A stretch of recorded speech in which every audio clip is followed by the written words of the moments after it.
ꯇꯣꯝꯊꯤꯟꯅ ꯂꯤꯂꯤꯒꯤ ꯃꯈꯣꯡ ꯈꯣꯡꯃꯤꯠ ꯃꯄꯥꯗꯨꯗ ꯀꯟꯅ ꯄꯥꯏꯁꯤꯟꯗꯨꯅ, "ꯂꯤꯂꯤ, ꯑꯩꯅ ꯅꯪꯒꯤ ꯍꯛꯆꯥꯡꯒꯤ ꯁꯔꯨꯛ ꯑꯌꯥꯝꯕꯗ ꯂꯣꯏꯅ ꯊꯦꯡꯈ꯭ꯔꯕꯅꯤ꯫ ꯑꯗꯨꯒ ꯍꯧꯖꯤꯛ ꯑꯩꯅ ꯅꯈꯣꯡꯁꯤꯗ ꯃꯥꯂꯤꯁ ꯇꯧꯒꯦ ꯍꯥꯏꯕꯗ ꯅꯪꯅ ꯌꯥꯗ꯭ꯔꯤꯁꯤꯅ ꯀꯩꯒꯤꯅꯣ? ꯃꯁꯤꯗ ꯅꯪꯅ ꯚꯥꯞ ꯐꯔꯤꯅꯤ ꯍꯥꯏꯅ ꯀꯔꯤꯁꯨ ꯍꯦꯟꯅ ꯈꯟꯖꯤꯜꯂꯨꯅꯨ꯫ ꯑꯩꯅ ꯍꯦꯟꯅ ꯍꯩꯅꯔꯣꯏ ꯍꯧꯖꯤꯛꯇꯤ꯫ ꯇꯧꯗ꯭ꯔꯁꯨ ꯌꯥꯔꯅꯤ, ꯅꯪ ꯆꯠꯂꯣ ꯍꯥꯏꯕ꯫ ꯃꯤꯁ ꯂꯤꯂꯤ, ꯑꯩꯅ ꯅꯪꯕꯨ ꯅꯨꯡꯁꯤ ꯍꯥꯏꯕꯁꯦ ꯅꯪꯁꯨ ꯈꯪꯂꯕ ꯅꯠꯇ꯭ꯔꯥ? ꯑꯩꯅ ꯅꯪꯒꯤ ꯁꯦꯕꯥ ꯇꯧꯕꯁꯦ ꯑꯩꯒꯤ ꯅꯨꯄꯤꯗ ꯇꯧꯕꯅꯤ, ꯑꯩ ꯀꯩꯁꯨꯝꯇ ꯈꯟꯗꯦ꯫ ꯉꯁꯤꯗꯤ ꯑꯩ ꯅꯪꯒꯤ ꯅꯈꯣꯡꯗ ꯃꯥꯂꯤꯁ ꯇꯧꯒꯅꯤ꯫ ꯅꯪꯕꯨ ꯏꯀꯥꯏ ꯈꯪꯗꯕ ꯅꯨꯄꯥꯁꯦ ꯑꯩ ꯑꯃꯨꯛꯐꯥꯎ ꯊꯦꯡꯅꯈꯤꯗ꯭ꯔꯤ꯫ ꯇꯣꯝꯊꯤꯟꯅ, "ꯍꯣꯏ, ꯑꯗꯨꯅꯦ, ꯏꯀꯥꯏ ꯈꯪꯗ꯭ꯔꯦ ꯈꯪꯉꯗꯤ ꯇꯨꯃꯤꯟꯅ ꯂꯩꯌꯣ꯫ ꯑꯩꯅ ꯐꯣꯔꯁ ꯁꯤꯖꯤꯟꯅꯔꯛꯇꯨꯅ ꯅꯝꯗꯅ ꯆꯤꯡꯊꯣꯛꯂꯗꯤꯅꯦ, ꯅꯪꯁꯨ ꯆꯩꯅꯥ ꯐꯥꯎꯕ ꯌꯥꯏ꯫ ꯇꯣꯝꯊꯤꯟ, ꯉꯁꯤꯗꯤ ꯅꯪꯅ ꯑꯩꯉꯣꯟꯗ ꯅꯈꯨꯠ ꯅꯁꯥꯗꯣ ꯍꯦꯛ ꯁꯥꯡꯉꯛꯑꯕ ꯑꯩꯅ ꯄꯨꯂꯤꯁꯇꯅꯦ ꯀꯣꯜ ꯁꯣꯏꯗꯅ ꯇꯧꯒꯅꯤ ꯍꯥꯏꯁꯤꯅꯤ꯫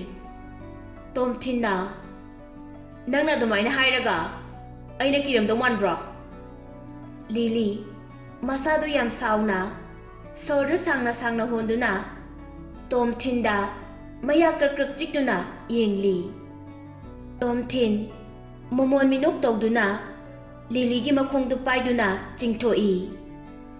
ꯂꯤꯂꯤꯁꯨ ꯌꯥꯅꯤꯡꯗ ꯌꯥꯅꯤꯡꯗ ꯑꯗꯨꯝ ꯃꯥꯂꯤꯁ ꯇꯧꯍꯟꯕ ꯇꯥꯈꯤ꯫ ꯇꯁꯦꯡꯅ ꯍꯥꯏꯔꯕꯗ ꯇꯣꯝꯊꯤꯟ ꯅꯨꯄꯥꯒꯤ ꯃꯈꯣꯡꯗ ꯊꯦꯡꯕꯗꯗꯤ ꯍꯪꯒꯣꯏꯕ ꯐꯥꯎꯏ꯫ ꯃꯃꯥꯡꯗ ꯃꯣꯖꯥ ꯂꯧꯊꯣꯛꯄ ꯎꯕ ꯐꯥꯎ ꯇꯨꯀꯠꯆꯩ꯫ ꯑꯗꯨꯕꯨ ꯅꯨꯄꯤꯒꯤ ꯃꯈꯣꯡꯗꯤ ꯀꯔꯤꯝꯇ ꯈꯟꯗꯦ꯫ ꯅꯨꯃꯤꯠꯇꯨꯒꯤ ꯃꯃꯥꯡꯗ ꯅꯨꯄꯤꯒꯤ ꯃꯈꯣꯡꯁꯦ ꯑꯁꯨꯝꯅ ꯊꯣꯠꯂꯝꯒꯅꯤ ꯍꯥꯏꯕꯗꯤ ꯇꯣꯝꯊꯤꯟꯅ ꯊꯥꯖꯔꯨꯗꯦ꯫ ꯂꯤꯂꯤꯒꯤ ꯃꯈꯣꯡꯃꯨꯛ ꯐꯖꯕ ꯅꯨꯄꯤ ꯑꯅꯤ ꯁꯨꯅ ꯂꯩꯔꯝꯂꯣꯏ ꯍꯥꯏꯕꯁꯤ ꯇꯣꯝꯊꯤꯟꯅ ꯈꯪꯉꯤ꯫ ꯃꯁꯥ ꯃꯇꯣꯝꯇ ꯃꯁꯤ ꯑꯣꯏꯔꯦꯀꯣ ꯅꯨꯄꯤꯒꯤ ꯃꯈꯣꯡ ꯐꯖꯕ ꯍꯥꯏꯕꯗꯣ꯫ ꯃꯔꯝ ꯑꯁꯤꯅꯅꯤ ꯅꯨꯄꯥꯁꯤꯡꯅ ꯅꯨꯄꯤꯒꯤ ꯃꯈꯣꯡ ꯌꯥꯝ ꯄꯥꯝꯂꯤꯁꯦ꯫ ꯇꯣꯝꯊꯤꯟꯅ ꯈꯣꯡꯌꯥꯗ ꯂꯩꯗꯨꯅ ꯂꯤꯂꯤꯒꯤ ꯃꯈꯣꯡꯗꯨ ꯃꯍꯥꯛꯀꯤ ꯐꯩꯒꯟꯗ ꯊꯝꯃꯤ꯫ ꯂꯤꯂꯤ ꯌꯥꯝꯅ ꯍꯩꯅꯗꯕ ꯐꯥꯎꯗꯨꯅ ꯋꯥꯗꯤ ꯉꯥꯡꯗꯅ ꯑꯃꯨꯛ ꯆꯤꯡꯁꯤꯟꯒꯦ ꯇꯧꯏ ꯃꯈꯣꯡꯗꯨ꯫ ꯇꯣꯝꯊꯤꯟꯅ, "ꯂꯤꯂꯤ, ꯅꯪꯅ ꯁꯨꯝ ꯂꯦꯡꯉꯛꯑꯗꯤ ꯑꯩꯒꯤ ꯄ꯭ꯔꯥꯏꯚꯦꯠ ꯄꯥꯔꯠꯇ ꯁꯣꯏꯗꯅ ꯊꯦꯡꯂꯅꯤ ꯅꯪꯒꯤ ꯈꯣꯡꯁꯤꯅ." ꯇꯣꯝꯊꯤꯟꯅ ꯂꯤꯂꯤꯒꯤ ꯃꯈꯣꯡ ꯈꯨꯅꯤꯡꯗꯨ ꯄꯥꯏꯗꯨꯅ ꯂꯩꯔꯤ꯫ ꯂꯤꯂꯤ ꯃꯁꯥꯗꯨ ꯌꯥꯝꯅ ꯋꯥꯔꯗꯨꯅ ꯂꯦꯡꯕꯗꯨ ꯂꯦꯞꯈ꯭ꯔꯦ꯫ ꯃꯈꯨꯠꯇ ꯇꯣꯝꯊꯤꯟꯅ ꯄꯤꯔꯛꯈꯤꯕ ꯁꯨꯞ ꯌꯥꯎꯕ ꯒ꯭ꯂꯥꯁꯇꯨꯗꯤ ꯄꯥꯏꯔꯤ꯫ ꯃꯈꯣꯡꯗꯨ ꯃꯈꯨ ꯐꯥꯎꯕ ꯐꯣꯡꯅ ꯂꯩꯔꯕꯁꯨ ꯃꯊꯛ ꯊꯪꯕ ꯁꯔꯨꯛꯇꯨꯗꯤ ꯐꯩꯖꯨꯞꯅ ꯀꯨꯞꯇꯨꯅ ꯃꯈꯨꯠꯅ ꯅꯝꯁꯤꯟꯗꯨꯅ ꯄꯥꯏꯔꯤ꯫ ꯃꯇꯝ ꯑꯃꯠꯇꯗ ꯇꯣꯝꯊꯤꯟꯗ ꯃꯌꯥ ꯃꯊꯛ ꯃꯈꯥ ꯆꯤꯛꯇꯨꯅ ꯁꯥꯎꯅ ꯌꯦꯡꯂꯤ꯫ ꯇꯣꯝꯊꯤꯟꯅ ꯂꯤꯂꯤꯒꯤ ꯃꯈꯣꯡꯗ ꯌꯥꯝ ꯈꯣꯏꯗꯥꯅ ꯃꯥꯂꯤꯁ ꯇꯧꯕ ꯍꯧꯔꯛꯏ꯫ ꯂꯤꯂꯤꯁꯨ ꯍꯥꯏꯗꯨꯅ ꯃꯁꯥꯗꯨ ꯅꯨꯡꯉꯥꯏꯕ ꯐꯥꯎꯔꯛꯄꯒꯨꯝ ꯇꯧꯏ꯫ ꯃꯌꯥ ꯃꯊꯛ ꯃꯈꯥ ꯆꯤꯛꯂꯤꯕꯗꯨ लेप्तुना मचिंबाल मखादा चिक्तुना लेखी। लिलीगी ममाईगी सक्तमदो यामना सेडक्टिव ओय। लिलीगी मखोंगदा सेटलिबा अतेनबा अपाबा स्टोकिंग अदुना तोमथिने लिलीदा मालिश तौबदा बिट खितंग लेते। तोमथिना लिली नंगी सिगी स्टोकिंग से सेगाइग्रगे हाइना हंगी। लिली ममितो अमुक पांगथुरक्तुना करीबा हाइरगा मखोंदु अमुक चिंगसिली। तोमथिना सेगाइरोहे फागी तौबनी हाइना मखोंदु फाई।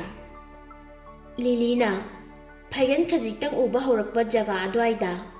फैजुबना कुपसिंदुना लई। तोमथिना मखुत अनीगी खुसा तरामक चंगदुना लिलीगी मखोंदा याम फजना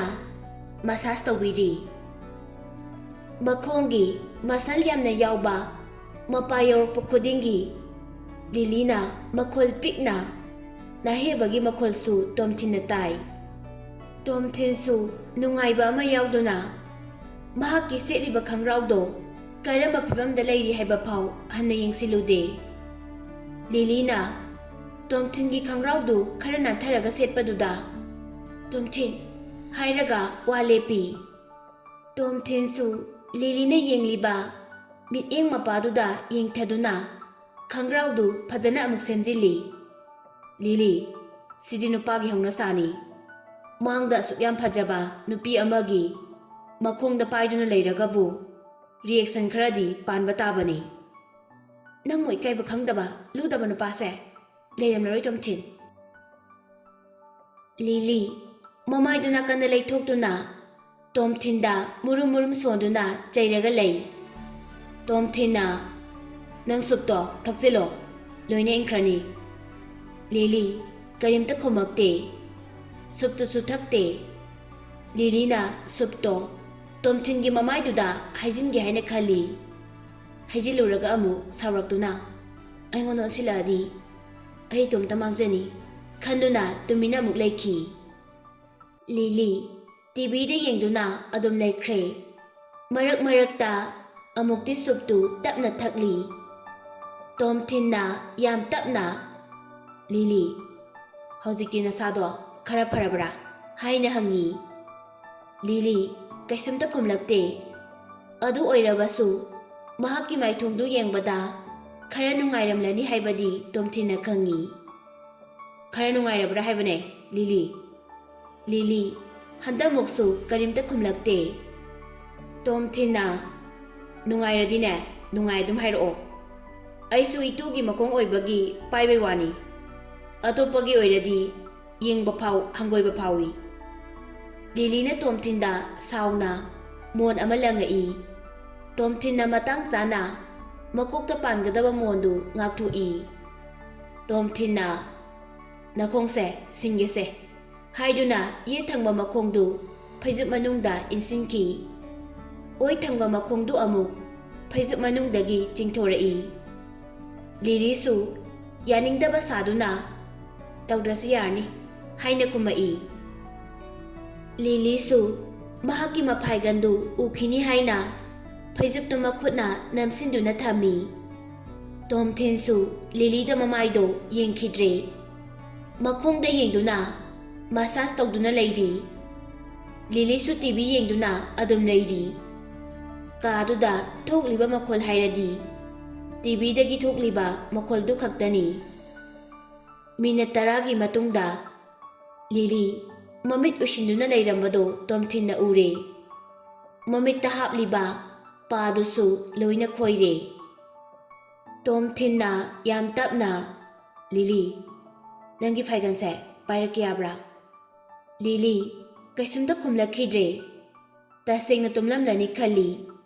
ꯇꯣꯝꯊꯤꯟꯅ ꯂꯤꯂꯤꯒꯤ ꯃꯈꯣꯡꯗꯨ ꯐꯃꯨꯡꯗ ꯑꯃꯨꯛ ꯇꯞꯅ ꯊꯝꯃꯤ꯫ ꯐꯩꯖꯨꯞꯇꯨ ꯍꯥꯏꯒꯠꯇꯨꯅ ꯂꯤꯂꯤꯒꯤ ꯃꯐꯥꯏꯒꯟꯗꯨ ꯌꯦꯡꯉꯤ꯫ ꯇꯣꯝꯊꯤꯟ ꯂꯤꯂꯤꯒꯤ ꯃꯥꯏꯊꯣꯡꯗꯨ ꯌꯦꯡꯂꯤꯉꯩ ꯄꯦꯟꯕ ナꯏꯗꯦ꯫ ꯃꯍꯥꯛꯀꯤ ꯃꯆꯤꯟꯕꯥꯜꯗꯨ ꯈꯖꯤꯛꯇꯪ ꯀꯥꯊꯣꯛꯂꯒ ꯂꯩꯕꯗꯣ ꯀꯤꯁ ꯇꯧꯕꯗꯤ ꯅꯨꯡꯉꯥꯏꯔꯅꯤ ꯍꯥꯏꯅ ꯈꯜꯂꯤ꯫ ꯇꯣꯝꯊꯤꯟꯅ ꯐꯩꯖꯨꯞꯇꯨ ꯇꯞꯅ ꯆꯤꯡꯈꯠꯄꯤꯗꯨꯅ ꯃꯁꯥ ꯄꯨꯝꯕ ꯁꯨꯞꯆꯤꯟꯕꯤ꯫ ꯇꯣꯝꯊꯤꯟꯁꯨ ꯇꯤꯚꯤꯗꯨ ꯃꯨꯊꯠꯂꯝꯂꯒ ꯃꯥꯒꯤ ꯔꯨꯝꯗ ꯂꯥꯛꯏ꯫ ꯃꯍꯥꯛꯁꯨ ꯌꯨ ꯈꯔ ꯊꯛꯎꯕꯒꯤ ꯃꯁꯥꯗꯨ ꯇꯨꯝꯅꯤꯡꯕ ꯐꯥꯎꯔꯛꯏ꯫ ꯃꯃꯪꯗ ꯂꯤꯂꯤ, ꯑꯣꯂꯤꯚꯤꯌꯥ ꯑꯃꯗꯤ ꯃꯦꯔꯤ ꯃꯈꯣꯏ ꯑꯍꯨꯝ ꯂꯣꯏꯅ ꯃꯊꯪ ꯃꯊꯪ ꯎꯏ꯫ ꯃꯈꯣꯏ ꯑꯍꯨꯝꯅ ꯃꯈꯨꯠ ꯇꯤꯡꯊꯣꯛꯇꯨꯅ ꯀꯟꯕꯤꯌꯨ ꯍꯥꯏꯅ ꯇꯣꯝꯊꯤꯟꯕꯨ ꯀꯧꯔꯤ꯫ ꯇꯣꯝꯊꯤꯟꯅ ꯃꯦꯔꯤꯗ ꯌꯦꯡꯉꯨꯕꯗ ꯃꯦꯔꯤ ꯃꯈꯣꯏ ꯑꯅꯤꯅ ꯀꯣꯏꯕ ꯆꯠꯈꯤꯕ, ꯂꯥꯡꯈꯤꯕ, ꯂꯩꯃꯤꯟꯅꯈꯤꯕ ꯄꯨꯝꯅꯃꯛ ꯅꯤꯡꯁꯤꯡꯉꯛꯏ꯫ ꯑꯣꯂꯤꯚꯤꯌꯥꯗ ꯌꯦꯡꯉꯨꯕꯗ ꯑꯣꯂꯤꯚꯤꯌꯥꯒꯤ ꯔꯥꯁꯤ ꯌꯥꯝꯅ ꯂꯩꯕ ꯃꯤꯅꯣꯛꯇꯨ ꯎꯔꯛꯏ꯫ ꯂꯤꯂꯤꯗ ꯑꯃꯨꯛ ꯌꯦꯡꯊꯣꯛꯂꯨꯕꯗ ꯇꯣꯝꯊꯤꯟꯕꯨ ꯌꯦꯡꯅꯤꯡꯗꯦ ꯍꯥꯏꯅ ꯃꯃꯥꯏꯗꯨ ꯂꯩꯊꯣꯛꯈꯤ꯫ ꯇꯣꯝꯊꯤꯟꯅ ꯂꯤꯂꯤꯒꯤ ꯃꯅꯥꯛꯇ ꯆꯪꯒꯦ ꯇꯧꯕꯒ ꯇꯨꯡꯗꯒꯤ ꯒꯥꯔꯤꯒꯤ ꯑꯍꯧꯕ ꯃꯈꯣꯜ ꯇꯥꯔꯛꯏ꯫ ꯇꯣꯝꯊꯤꯟ ꯃꯈꯣꯜꯗꯨꯅ ꯃꯤꯀꯞ ꯊꯣꯛꯂꯛꯏ꯫ ꯒꯥꯔꯤꯗꯨ ꯂꯝꯕꯤ ꯁꯣꯔꯣꯛꯇ ꯆꯠꯄꯒꯤ ꯗꯤꯖꯜ ꯑꯣꯇꯣꯒꯤ ꯃꯈꯣꯜ ꯑꯣꯏꯔꯝꯃꯤ꯫ ꯃꯃꯥꯏꯗꯨꯁꯨ ꯍꯨꯃꯥꯡ ꯃꯔꯤꯛ ꯃꯔꯤꯛ ꯀꯥꯔꯒ ꯂꯩꯔꯝꯃꯤ꯫ ꯃꯍꯥꯛꯀꯤ ꯃꯣꯕꯥꯏꯜ ꯐꯣꯟꯗꯨ ꯄꯨꯊꯣꯔꯛꯇꯨꯅ ꯄꯨꯡ ꯌꯦꯡꯕꯗ 7 ꯍꯦꯜꯂꯝꯂꯦ꯫ ꯍꯧꯒꯠꯂꯛꯇꯨꯅ ꯃꯃꯥꯏ ꯃꯃꯤꯠꯇꯨ ꯇꯥꯊꯣꯛꯂꯕ ꯃꯇꯨꯡ ꯃꯅꯥꯛ ꯅꯛꯄ ꯍꯣꯇꯦꯜꯗ ꯂꯥꯛꯇꯨꯅ ꯕ꯭ꯔꯦꯛꯐꯥꯁ ꯆꯥꯔꯝꯃꯤ꯫ ꯂꯤꯂꯤꯒꯤꯅꯦ ꯈꯟꯗꯨꯅ ꯕ꯭ꯔꯦꯛꯐꯥꯁ ꯈꯔꯁꯨ ꯂꯩꯗꯨꯅ ꯄꯦꯛ ꯇꯧꯔꯝꯃꯤ꯫ ꯗꯨꯀꯥꯟ ꯑꯃꯗ ꯆꯪꯗꯨꯅ ꯃꯄꯨꯡ ꯐꯥꯅ ꯁꯥꯠꯂꯕ ꯔꯣꯁ ꯆꯕꯨꯜ ꯑꯃꯁꯨ ꯂꯩꯔꯝꯃꯤ꯫ नुमितु संडे ओइबनिना लीलीसु बीबीटीदा चलोय खंगी ngasidi लीलीसु ऑफिस कारोइदबनिना महाकी कादा अदुम लैदो ओइरमनी तोम थिना होटल दा अमुक लाक्तुना लीली की रूम की थोंगदु थिली इकुई कुइदना लीली ने इंग्लिश ता कनानो हाइना हंगई आइने तोम थिने कईगिनो नंगना थोंग थिलाइदि नंग कई पांगे हाइना खोंदु खर कंखलाई आई नंगी ब्रेकफास्ट पिजागे तोबने अदुगा ngarangge दुमाइना जुजुबका जिंजरगगी सुपतो सेम्बिगे यारनी सेमद्रसु तोम थिना ब्रेकफास्ट से आई होजिसिदा पोरे थोंग से हंगतु हाइबा आई नंगोदने कशिमतो तौरोइबा लीलीना आइने यारे हायरदी तोदना नंगी ओइना चानाबा थमजिलो फरे फरे अदुदी आई नंगने हेक थोलक्ट्रि फाव मफम सिदगी सुंगन हलोय मीना हाइनिंगबा हाइजसनु आई करिमता खंदे मनुंगदगी लीलीना लेनिंगगा लयु लेनिंगद्रगा तु हाइरगा लीलीसु तुमिना लेख्रे तोम थिन्ना थोंगदु थिंदुना हांगतु हाइना लीलीबु कौरी लीलीदी कैसुमता खुमलखिद्रे तोम थिनसु मफमदुदा अदुम लेप्तुना लैरे मिनट अनि अहुम खुदिंगी अमुक अमुक थोंगदु थिंदुना लीलीबु कौरी लीलीगा थंगनाबा रूमदुगी थोंग हांगदोरक्तुना नुपी अनि थोक्लई नुपी अनिदु मखोयगी प्रोजेक्ट टीम ngaktani नुपी अनिदुना गुड मॉर्निंग तोमथिन हाइदुना कौरई ngarang numidang makhoi masen masak loina khangna khrabani tomthinsu reply oina good morning haina khumi aduga lily gi thongduda makhot thilaga lily ga khara khana khiba aduna hojik phau aina thongse hangdu haiba yadre nupi ani du makhot tu machimbal da khumjinduna nui aduga nangsune nungai taba khara sajino ko hore मखोई अनि नोक नोक्तुना elevator रोम दा चटकी तोम थिना लेप्तुना लैरिबदु येंगदुना अमुक अमुकती नोकली मखोई project team खुदिंगबा room लोइना थंगना लै मखोई मथंग मथंग थोलक्तुना तोम थिनदा good morning हाइना लोइना कौरई तोम थिना रोज सबल अमा पाइरगा लीलीगी थोंजिंदा लैबदु उबदा यामना अर्थ लैबा मित्येंगदा येंगदुना चटनाखी तोम थिनसु मखोई मयामदु अमममतंग ओइना ngarang khara saunakhiba adunane thongse hangtu uyade haina loina khumi tom thinna lili thongse hangtu o haina adum thongdu thilaga leiri lili tum yadraba khangde thongdu hangtukpagi crack lawba makhol ama tom thinna tai thongdu khitang hangtoraktuna लीलीना पिरो breakfast तो हाइना मखुथिन तोरई थोंगदु खजिक्तंग हांगतुकपा मरमना लीलीगी ममाइदो मचित अमदे हेना उदे तोम थिना लीलीदा breakfast P मतांगदुदा लीलीगी खुदांगदा तोम थिना पाई लीलीना